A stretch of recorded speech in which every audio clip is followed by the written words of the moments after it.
Hello students, कैसे हैं आप। तो आज हम लोग स्टार्ट कर रहे हैं फिर वर्क एनर्जी और पावर, कार्य ऊर्जा और शक्ति का बचा हुआ न्यूमेरिकल्स। कुछ एनसीईआरटी में न्यूमेरिकल्स बचे हुए हैं, उसको भी हम लोग सॉल्व करा रहे हैं। तो आज का जो सेशन है वर्क एनर्जी पावर पे है। तो चलिए देर न करते हुए शुरू करते हैं। पहला क्वेश्चन है, ये एनसीईआरटी का क्वेश्चन है, थोड़ा सा इस पर ध्यान दिया जाए। खूब बढ़िया बढ़िया क्वेश्चन आज बनने वाला है, ठीक है। फर्स्ट क्वेश्चन है कि 2 मिलीमीटर, थोड़ा सा इसको समझ के बढ़िया से समझिएगा। बहुत भारी नहीं है, बड़े बड़े क्वेश्चन दिए गए हैं एनसीईआरटी में, उसको हम लोग सॉल्व करेंगे खूब बढ़िया तरीके से। 2 मिलीमीटर त्रिज्या की वर्षा की कोई बूंद 500 मीटर की ऊंचाई से पृथ्वी पर गिरती है। बहुत छोटी जो है बारिश की बूंद है और उसकी त्रिज्या दिया गया है। त्रिज्या आर की वैल्यू दे दी गई है, गिवन आर की वैल्यू क्या दे दी गई है, 2 मिलीमीटर। तो 2 मिलीमीटर दिया गया है, इसको हम मीटर में कन्वर्ट करेंगे तो हमको 1000 से डिवाइड करना पड़ेगा। पहले समझते चलो, उसके बाद क्या क्या दिया गया लिखते चलो और उसके बाद बनाएंगे, ठीक है। 2 मिलीमीटर त्रिज्या की वर्षा की कोई बूंद 500 मीटर की ऊंचाई से पृथ्वी पर गिरती है। मतलब बारिश की जो बूंद है उसकी त्रिज्या है 2 मिलीमीटर। तो इसको हम लोग चेंज करेंगे मीटर में, तो इसको 1000 से भाग देना होगा। 1000 से भाग देंगे तो इसको ऊपर जब आप लेके जाइएगा, इसको ऐसे भी लिख सकते हैं 2/10 के पावर 3। इसको ऊपर लेके जाइएगा तो हो जाएगा पावर माइनस में 10 के पावर माइनस 3 मीटर। आर की वैल्यू हो गई। कोई बूंद 500 मीटर की ऊंचाई से पृथ्वी पर गिरती है। देखिए एच की वैल्यू दिया गया है, एच बराबर हो गया 500 मीटर। तो जब 500 मीटर दिया गया है और थोड़ा सा आगे भी चलते हैं इसमें, ये अपनी आरंभिक ऊंचाई के आधे हिस्से तक, जहां से वो चालू करता है वहां से, और वहां से आधा हिस्सा, मतलब पृथ्वी पर गिरेगा जब बारिश की बूंद गिरेगी तो आधे दूरी तक का भी बात हो रहा है, ठीक है। वायु के श्यान प्रतिरोध के कारण घटते त्वरण के साथ गिरती है। जो हवा है, हवा भी एक प्रतिरोध की तरह काम करती है। तो अगर बारिश की बूंद नीचे आ रही है तो थोड़ा सा उसमें रुकावट उत्पन्न करता है, जिसके चलते घटते त्वरण के साथ आगे बढ़ती है और अपनी अधिकतम सीमांत चाल प्राप्त कर लेती है। इसके बाद एक समान चाल से गति करती है। उसके बाद एक समान चाल से गति करती है। वर्षा की बूंद पर उसकी यात्रा के पहले और दूसरे अर्ध भागों में गुरुत्वीय बल द्वारा किया गया कार्य कितना होगा। यदि बूंद की चाल पृथ्वी तक पहुंचने में 10 मीटर प्रति सेकंड हो तो संपूर्ण यात्रा में प्रतिरोधी बल द्वारा किया गया कार्य कितना होगा। थोड़ा सा इसके बारे में समझते हैं खूब बढ़िया से। देखिए अगर यहाँ पे है चित्र के से हम समझाएं, ये बारिश की बूंद है और यहाँ से ये बूंद नीचे की तरफ आ रही है, ठीक है। यहां से इसकी जो ऊंचाई है, ग्राउंड की ऊंचाई है, जमीन की ऊंचाई, वो 500 मीटर है। कितना है मेरे भाई, 500 मीटर। लेकिन कह रिया है कि जब बारिश की बूंद नीचे आ रही है तो आधा पर का वैल्यू निकालो, पहले आधे और दूसरे आधे, ठीक है। इसकी वैल्यू निकालो। तो सबसे पहले आधे की वैल्यू निकालेंगे। तो अगर एच की वैल्यू निकालते हैं, H1 और H2 अगर निकालते हैं, चलो एच की वैल्यू इतना दिया है, आधा को अगर H1 मान ले, आधा के H2 मान ले, तो ये हो जाएगा 500/2, कट जाएगा ये 250 मीटर। यहाँ से यहाँ 500 है, आधा हो गया 250, आधा हो जाएगा 250। रिकॉर्डिंग चल रही है मेरे भाई, चलिए ठीक है। अब ये उसमें कह रहा है कि यहाँ से यहाँ तक जो है कार्य अपना उसका निकाल दो और फिर यहाँ से यहाँ तक निकाल दो। तो इसके लिए W निकालना है। तो फार्मूला तो mgh दिखाई दे रहा है, लेकिन सबसे पहले हमको m की वैल्यू चाहिए। g की वैल्यू 9.8 होती है और h की वैल्यू दिया गया है। तो पहले आधे और दूसरे आधे के बारे में निकालेंगे। समझिए पहले थोड़ा सा यहाँ पे, जल का जो घनत्व होता है, जल का घनत्व होता है 1000, इसको 1000 पढ़ेंगे, 10 के पावर 3 में 3 को 0 है, kg प्रति मीटर क्यूब। जल का घनत्व दिया है 10 के पावर 3 kg प्रति मीटर क्यूब, ठीक है। ये जल का आपका घनत्व हो गया। अब इसमें हमको मतलब निकालना है आपका गुरुत्वीय, पहले बल निकालेंगे, उसके बाद हम लोग निकालेंगे उसकी स्थितिज ऊर्जा। कार्य की जो वैल्यू निकालेंगे वो उसकी वैल्यू होती है mgh। इसके पहले इसी तरह का थ्योरी हम निकाल कर और mgh की वैल्यू हम लोग निकाले हुए थे कि यहाँ से यहाँ वस्तु गिरती है तो उसका हम लोग वैल्यू निकाले थे। तो W आया था mgh, और कार्य ही ऊर्जा है तो U = mgh हम लोग निकाले हुए थे। वही कार्य हम लोग को निकालना है। आधे पर का निकालेंगे, अगर ये कंजर्वेटिव होगा तो जितना आधा होगा उतना ही बाद का होगा। मतलब अगर संरक्षी होगा तो जितना यहाँ से यहाँ तक कार्य करने में लगेगा, W की वैल्यू जो होगी यहाँ से यहाँ तक जाएगा उतनी ही W की वैल्यू होगी। संरक्षण का मतलब ही होता है सुरक्षा, ठीक है। तो थोड़ा सा यहाँ देखो, जल का घनत्व दिया है 10 के पावर 3 kg प्रति मीटर। फिर से समझ लो मेरे भाई, R का वैल्यू दिया है मिलीमीटर में दिया है, 1000 से भाग दिया उसके ऊपर लेके गए 10 के पावर माइनस 3 हो गया। एच की वैल्यू 500, क्वेश्चन में कह रहा है आधा आधा, हमने आधा कर दिया। जल का घनत्व इतना होता है, ये याद रखना, ठीक है, कि जल का घनत्व 1000 kg प्रति मीटर क्यूब होता है, ठीक है। उसके बाद इसमें दिया है मेरे भाई अब निकालना है आपको, द्रव्यमान निकालना है। तो लिखेंगे जल के एक बूंद का द्रव्यमान, एक बूंद का द्रव्यमान। फॉर्मूला क्या हो सकता है?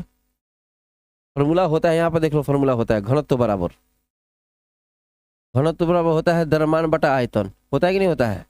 तिरछा तिरछी गुना करोगे तो द्रव्यमान बराबर होगा घनत्व गुना आयतन, द्रव्यमान बराबर हो गया घनत्व गुना आयतन। तो यहाँ पे लिखेंगे घनत्व और गुना हो गया आयतन। तो द्रव्यमान के एम लिख दो, ठीक है। घनत्व का रो लिख सकते हैं और आयतन के लिए भी लिख सकते हैं। रो की वैल्यू दे दी गई है, घनत्व का वैल्यू कितना दिया है? अरे भयंकर, बोलो बोलो बोलो, 10 के पावर 3। भी का हो जाएगा, ये आयतन होता है।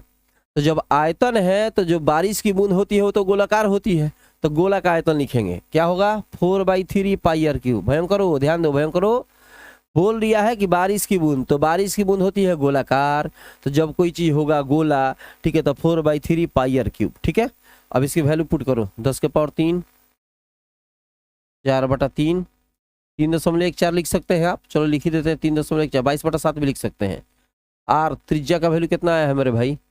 2 गुना 10 के पावर माइनस 3, तो 2 गुना 10 के पावर माइनस 3, और माथा पर कितना है इसका? 3। फिर से देख लो, इसका वैल्यू 10 के पावर 3, इसका हो गया 4/3 पाई आर क्यूब, ठीक है। ये हो जाएगा 10 के पावर 3, 4/3, ये हो जाएगा 3.14। आर की वैल्यू हो गया 2 गुना 10 के पावर माइनस 3, और माथा पर क्या है? 3, ठीक है।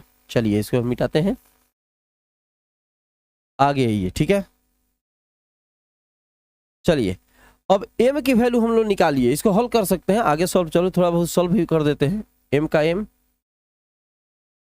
इसमें से 2 जीरो लेकर इसमें गुना कर सकते हो, तो जब 2 जीरो लेकर इसमें से गुना करेगा तो इसका दशमलव हो जाएगा खत्म। तो इधर कितना बचा? 4/3, और यहां से इसमें गुना करेगा तो 300, इतना हो जाएगा 31, 40। कैसे हो गया? 3 को जीरो है, ये वाला नहीं है, ठीक है। भयंकर, ये भयंकर भयंकर, ये नहीं है, ठीक है। ये जो है 10 के पावर 3 है, 3 को जीरो से गुना करेगा, ठीक है। 2 को जीरो खत्म हो जाएगा, 2 अंक का बाद दशमलव है, 1 को जीरो बच जाएगा। इसका अब गुना करो तो ये 3 का क्यूब 8 होगा, पावर से पावर में गुना हो जाता है, तो 10 के पावर कितना हो जाएगा मेरे भाई? -9। तितरी का 9, तो 10 के पावर कितना हुआ? -9, ठीक है। आगे चलो, 4 का 4, ये 3, 1, 4, 0, 8, 1 को जीरो से 1 को जीरो खत्म कर दो, सबसे बढ़िया, 1 को जीरो से 1 को जीरो खत्म हो जाएगा। देखो यहाँ पे, ये 4/3, 8 का 8, ये हो जाएगा 3, इतना, 1 को जीरो खत्म हो गया, ये 10 के पावर -8। इसको डिवाइड दे सकते हैं, m की वैल्यू निकल गई। किसकी वैल्यू निकली? अब गुरुत्वीय बल निकालेंगे हम, क्योंकि यहाँ पर भी बताया गया था उस तरह से कि जब कोई बूंद गिरती है, कोई वस्तु ऊपर से नीचे की तरफ गिरती है, तो पृथ्वी के द्वारा लगा हुआ बल ही उसका भार होता है, ठीक है। तो सबसे पहले इसमें बल निकालेंगे, तो F = क्या होगा? यहाँ पर कहीं बल लिखा था मेरा भाई, ठीक है। तो बल के बारे में जिक्र कर दिया है, तो अगर F की वैल्यू नहीं निकालोगे तो W की वैल्यू नहीं निकलेगी। कैसे नहीं निकलेगी बता देते हैं। कार्य इक्वल टू क्या होता है? कहाँ लिखे, कहाँ लिखे? कार्य इक्वल टू क्या होता है? F × S। हमको कार्य का वैल्यू निकालना है, तो सबसे पहले कार्य का वैल्यू लिखने करी, ठीक है। तो क्या होगा? F का वैल्यू निकालेंगे तो हो जाएगा m × g, mass into acceleration, द्रव्यमान गुणे त्वरण, तो ये होगा F की वैल्यू। m का वैल्यू कितना आ गया? 4/3, 8, 314, 10 के पावर -3, और यहाँ पे g की वैल्यू हो गई 9.8। ये F की वैल्यू हो गई। अब हम निकाल देंगे W, ठीक है। क्या निकालेंगे? तो पहले स्क्रीनशॉट ले लो मेरे भाई, इसका स्क्रीनशॉट लो जल्दी से, ठीक है। मिटा दें इसको, इतना मिटाए हम। H की वैल्यू खाली याद रखना, H का वैल्यू दिया है 250। एक का जितना निकले, एक का जितना W निकलेगा, दूसरा का उतना ही W निकलेगा। मिटा दें, स्क्रीनशॉट ले लिया मेरे भाई, चलो ठीक है, मिटाते हैं इसको। अब इसमें हम क्या करेंगे? F की वैल्यू निकल गई, इसलिए W = फॉर्मूला क्या होता है?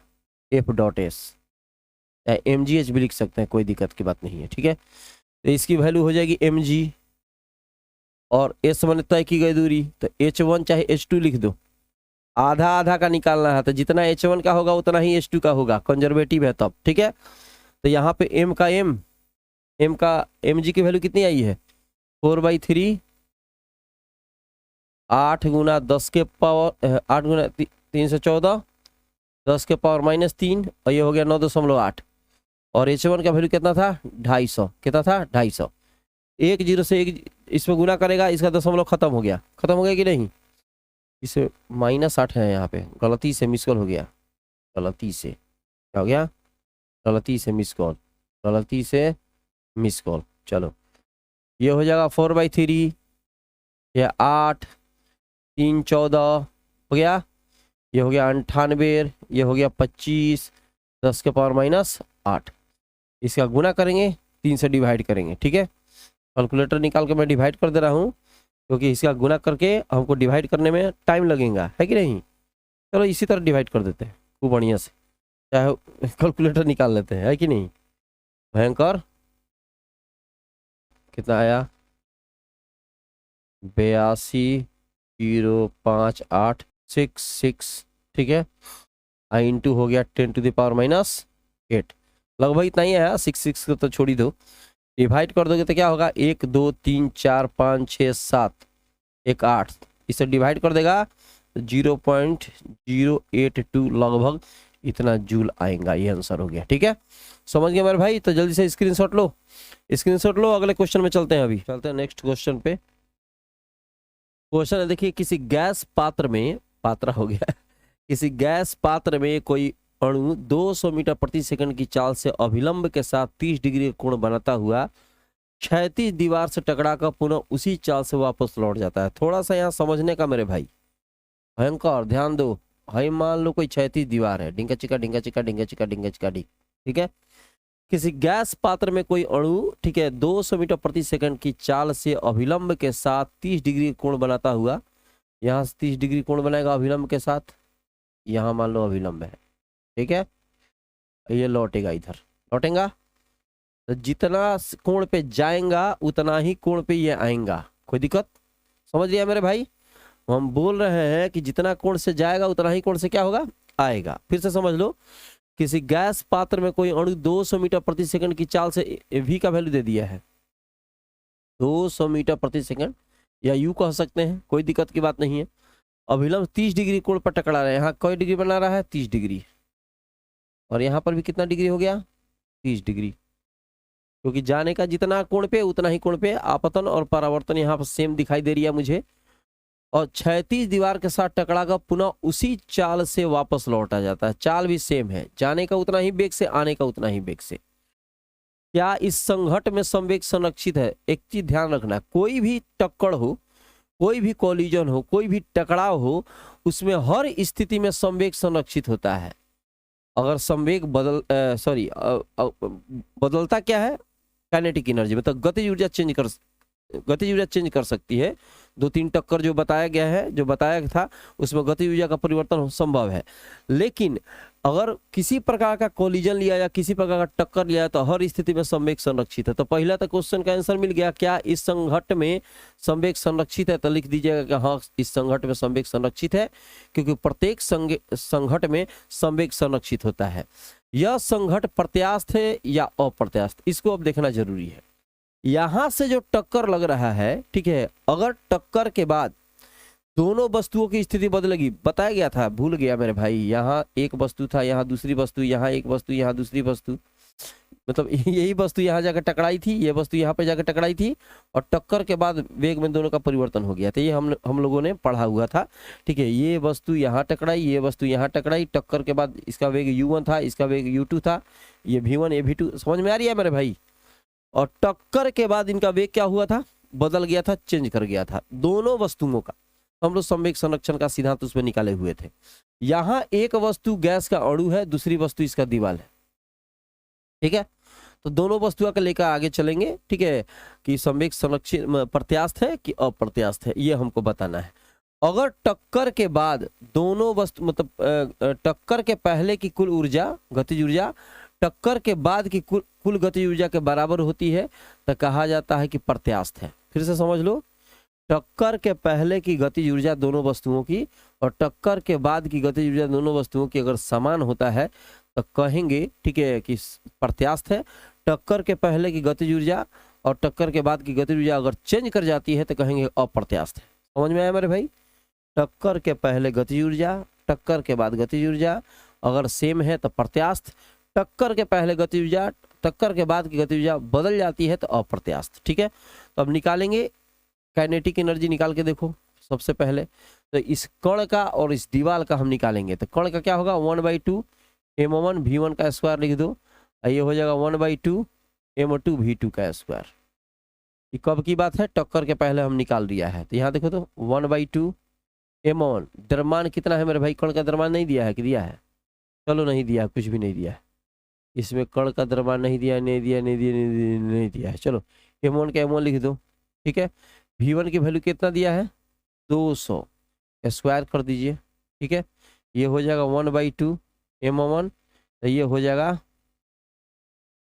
इतना, कैंसिल करा दीजिए, 2 1 2 3 4, कितना होगा 4, ये हो जाएगा 2 × 10⁴ m1, इतना आया, ठीक है।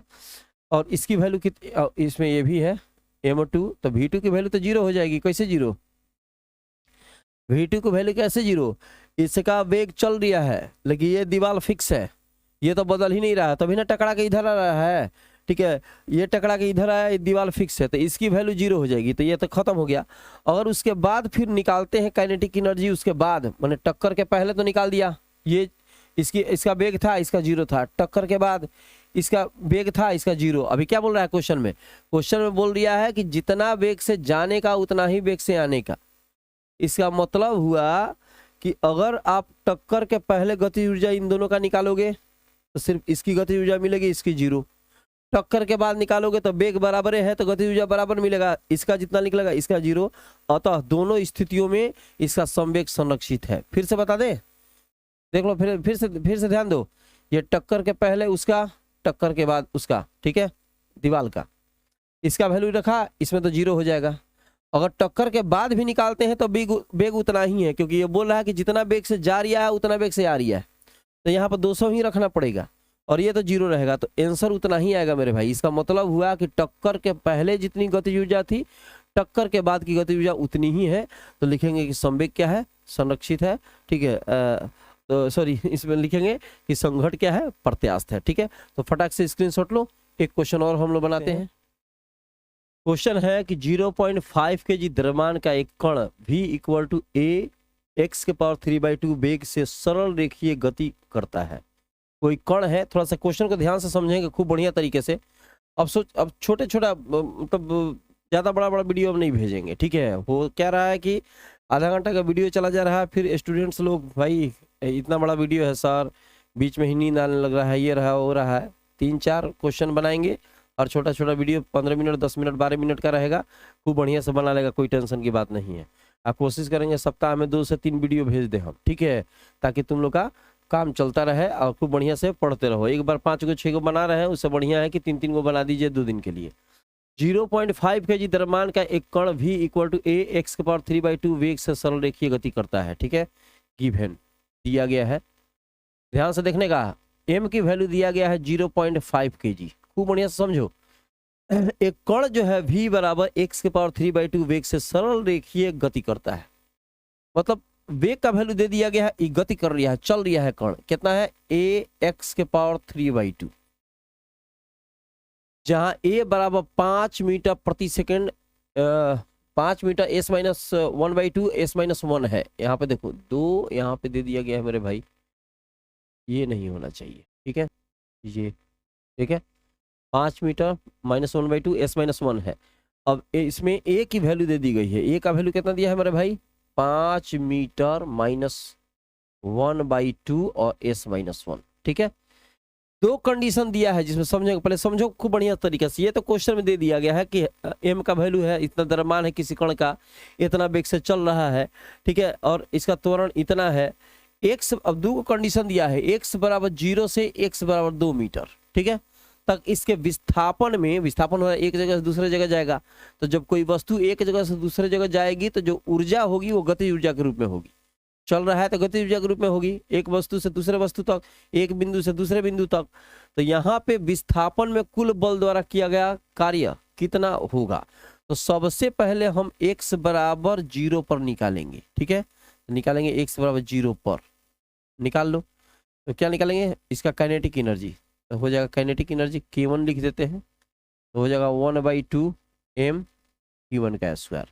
उसके बाद निकालेंगे k2 काइनेटिक एनर्जी 2, एक बिंदु से दूसरे बिंदु तक जा रहा है, तो प्रारंभिक में काइनेटिक एनर्जी, फिर बाद में काइनेटिक एनर्जी, अंतर निकाल देंगे, सीधा सीधी किया गया कार्य निकल जाएगा, तो हो जाएगा 1/2 mv1 का स्क्वायर। तो सबसे पहले इसमें वैल्यू पुट करने का, k1 मास कितना दिया है 0.5, 1/2 0.5 गुना v1 वेग कितना है, वेग है a x के पावर 3/2, तो यहाँ वैल्यू पुट करेंगे कितना हो जाएगा, इसमें वैल्यू पुट करेंगे, त्वरण की वैल्यू दिया गया है, देखो 5 दिया गया है त्वरण का 5, लेकिन x का वैल्यू यहाँ पे कितना दिया है मेरे भाई 0, तो हमने यहाँ पे लिख दिया 0 के पावर 3/2 और सब हो गया 0। 0 से किस चीज में गुना करो भाग करो में सारा का सारा 0 हो गया, k1 की वैल्यू निकला। किस कंडीशन के लिए, जब कण x बराबर 0 पर है तब। इसके बाद कण कहाँ जा रहा है मेरे भाई, इसके बाद कण जा रहा है x बराबर 2 मीटर, तो अब x बराबर 2 मीटर के लिए निकालो, निकालेंगे x बराबर 2 मीटर पर। इस कंडीशन में हम k2 निकालेंगे, तो k2 इक्वल टू हो जाएगा श्रीमान 1/2 mv2 का स्क्वायर होगा। तो ये 1/2 का 1/2, मास कितना है इसका, तो मास जो है श्रीमान 0.5 है, 0.5 v2 की वैल्यू हो जाएगी, v की जो वैल्यू हो जाएगी फिर उतना ही पुट करो ax 3/2, 1/2 0.5, त्वरण का वैल्यू दिया गया है, कहाँ है मेरे भाई 5 है, कितना है 5, और x का वैल्यू दिया गया है, x का वैल्यू कितना है यहाँ पे, x का वैल्यू 2 मीटर, तो यहाँ लिख देंगे 2 के पावर 3/2, इतना दिया गया है x की वैल्यू, इसमें कोई दिक्कत। अब v का स्क्वायर है ना मेरे भाई, चलो गलती से मिसकल हो गया, यहाँ पे स्क्वायर होएगा और यहाँ पर भी स्क्वायर होएगा, कोई बात नहीं, ये तो 0 हो जाएगा, और यहाँ पर भी स्क्वायर होएगा, क्योंकि वेग का जो वैल्यू दिया गया है देखो 1/2 mv2 का स्क्वायर, v का वैल्यू कितना है ax 3/2, इसका ये स्क्वायर होगा, तो यहाँ पे कितना हो जाएगा, इसके लिए ये लिख दिया, इसके लिए ये लिख दिया, a के लिए क्या लिखा 5, तो स्क्वायर है तो स्क्वायर, और इसका भी स्क्वायर है तो स्क्वायर, 2 से 2 क्या हुआ कट गया, इधर लिखते दिखाई देगा 1/2, ये हो जाएगा 0.5, देवता देवता समझो, ये हो जाएगा 5×25 स्क्वायर है ना, 2 का क्यूब है, तो यहाँ पर लिख देंगे 8, कितना लिखेंगे 8, कटा दो 4 बार में कटेगा, कितना होगा 0.5, 25 चौका 100, 25 चौका 100 हो गया, गुना कर दीजिए, ये आ जाएगा 50।